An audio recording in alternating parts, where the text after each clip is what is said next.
So let's get started. I really hope you guys have pen and paper, or if you don't have pen and paper, something, a note, app somewhere on your phone, because I think you're going to need it. This presentation is not technical PPC. So this is an open level. The context that I'm trying to give you is whether you should be spending money of PPC in your business, whether you should spend the amount of money that you're spending now, or whether you should reconsider how and why you're doing it. But to begin with, I'm Silvia Coletto. I've been in PPC since 2016. I am here as founder of the Paid Ad School, where I do education around all things PPC. But I'm also working as a senior PPC manager for a marketing agency. I've written a book. Actually, speaking of, I've got a few copies here for you guys. I'm not selling it. These are literally complimentary copies. I've got roughly 15 or 16, so if you want a copy when I finish, just ask me. I'm not doing this to sell books. I'm just literally doing this because it's important that you spend your PPC budget in the best possible way. And I'm a speaker. As you can see, I'm here. I've been a speaker, a professional speaker with the Professional Speaking Association for the past 2 years. To get started, so the context of today, I'm going to go through the questions I ask my PPC clients to make sure they are ready to spend money on PPC. Then I'm going to briefly be talking about the analytics and how much analytics is important today in PPC. And then I've got 2 or 3 scenarios that are, well, best case scenario is everything that I'm saying you're already doing, so why are you even here? But there are also some okay scenarios which are not the best, but they're good enough for you to spend money. To get started, a quiz. One quiz for you guys, and it's a hand raised. Which one do you think is the correct option? So, what do you believe is the biggest challenge with ads right now? 3 options, and then when I finish reading them, you hand raise on the options that you think is the correct one. First one, ads are getting too complex. Number 2, they're getting too expensive. Or 3, attribution is challenging. And actually, I'm following a talk where they've talked a lot about attribution and how important that is for your business. So, hands up, who thinks 1, they're getting too complex? Absolutely nobody. Okay, 2, they're getting expensive.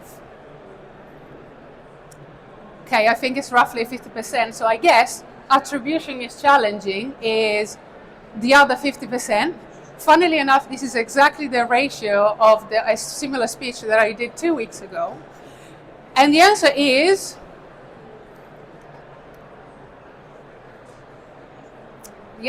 that it's not clicking. All of the above. I'm really sorry, nobody got that one right.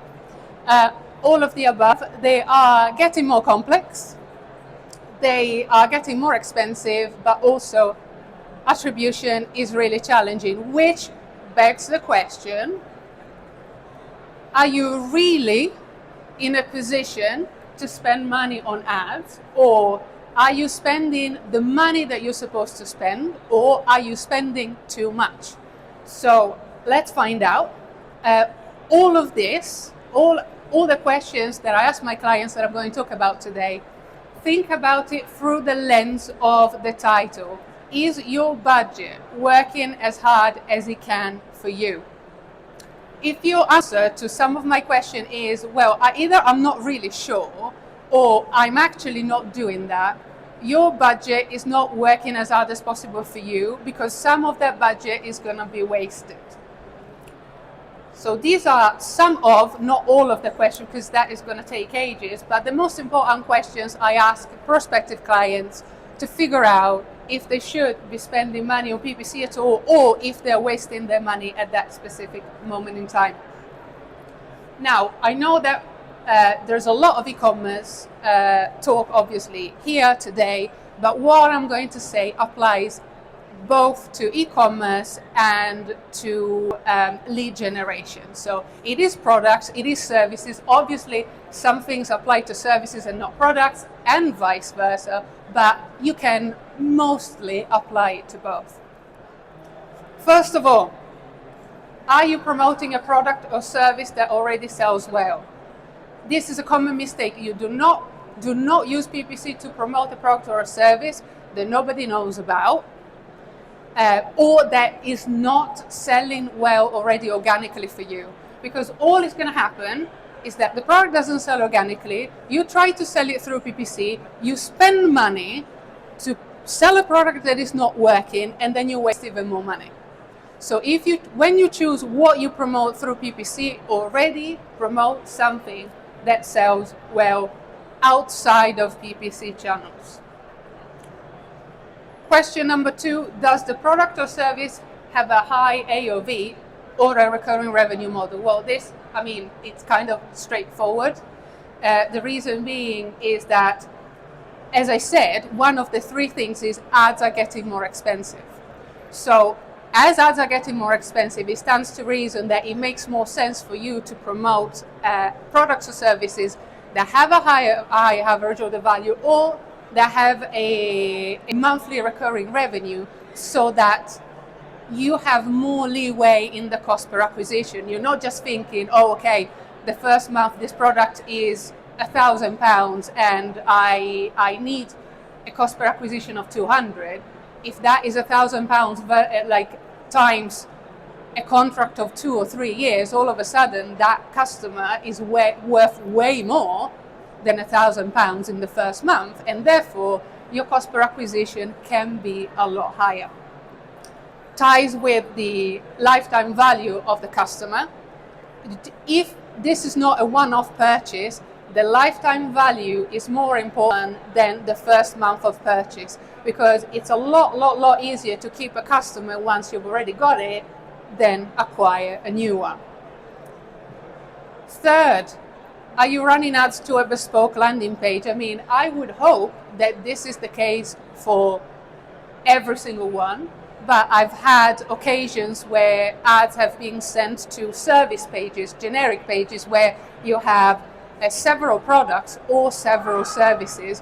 What's happening is that the person then going from the ad to the landing page gets really confused because they can't see straight away what they've clicked the ad for. They're scrambling around. Some people will spend the time to find what they're looking for. Most of them will not, and therefore they will click the back button. You've just spent money to take somebody to your website just for them to leave. This is not a good use of PPC budget. Question number 5, are you either competitively priced or clearly explaining why it's worth to pay more? It's fair enough if your strategy is you want to be the cheapest and you can be the cheapest. There's probably going to be a limit, but if you want to be the cheapest, that is a selling point in your ad and in your landing page. If you cannot be the cheapest, or you do not want to be the cheapest because that is not your strategy, it has to be really clear on that page why you're more expensive and why the justification, like why is it worth for customers to pay more to get you versus the competitors. Don't get them to wander, don't get them to do research on other websites. Give them the research on the page so that they don't have to leave. Speaking about the landing page, does the landing page include outcomes? So what can they expect from the product or service? Tangibles. Reviews. It's very easy to pull reviews from third-party aggregators wherever they are, whether it's Trustpilot, whether it's Google reviews, whether it's Yelp, any reviews should be able to be pulled in an aggregator. Also, client logos. Well, this probably applies more to services and B2B rather than B2C, but you get the point. FAQs, you already have, you know what kind of questions people ask before they buy, so don't get them to ask them again. You know what they are, put them on that landing page. And if relevant videos, I know this does not apply to everyone, Some businesses do not have the capability, they don't have the time, etc., etc. So, pinch of salt. I keep saying if relevant, but these are the main things that should be present in a PPC landing page usually. Then we've got, does the return on investment expectation match with the length of your sales cycle? And this is really important because I've had plenty of a business, especially in B2B, where the sales cycles are 6 months, a year, 18 months. It's not uncommon because these companies are usually in contracts. They have come out of a contract and then they go back into 2 or 3 year contract. But anyway, the point is, if your sales cycle is 6 months and you invest 2 months worth of money in PPC and then you wonder why the PPC hasn't returned on the investment, that's because you are expecting, you haven't even invested in PPC for 1 full sales cycle. It does not work like that. PPC is not a magic bullet. It's not going to return from the investments. I mean, if your expectation is the sales cycle is 2 weeks, in theory, PPC should return on the investment in 2 weeks. But when you start from scratch, and therefore you need to do some testing. But if your sales cycle is 6 months, you cannot expect the ROI to come back in 2 months. That is logic, but you would be surprised at the companies that do not apply this logic to PPC. Next question is, are you confident that GA4 or analytics, whatever analytics you're using, doesn't have to be GA4, is set up correctly? AKA, how well can you report on what happened with the money that you spent? And this is the part where I'm talking about analytics in business, and I have to caveat a few things because this can be quite generic. So, I already know, you don't have to tell me the perfection exists. I know the perfection doesn't exist. I know that 100% attribution is not possible because the customer journeys are not linear. They were not linear before the internet. They are even less linear now. According to Google, and I think this is probably even outdated data right at this moment in time, the touch points of an average customer journey, depending on complexity and on how expensive the purchase was, went from 5 to 200. It's probably outdated now. We probably are going over 200, which means, again, the customer journey is not linear. It's actually complicated. It's actually quite messy. But it is really important because it is actually so messy that you can track as much as you can. And I know that another caveat here is consent. I think if we all have websites in the UK now or in Europe, GDPR, I'm not going to say it's a problem because it's not a problem, like it's good, but at the same time we get less data. Consent cookies, we get even less data. So we went from seeing all of it to seeing less of it, to see even less of it, and we have to make decisions with that.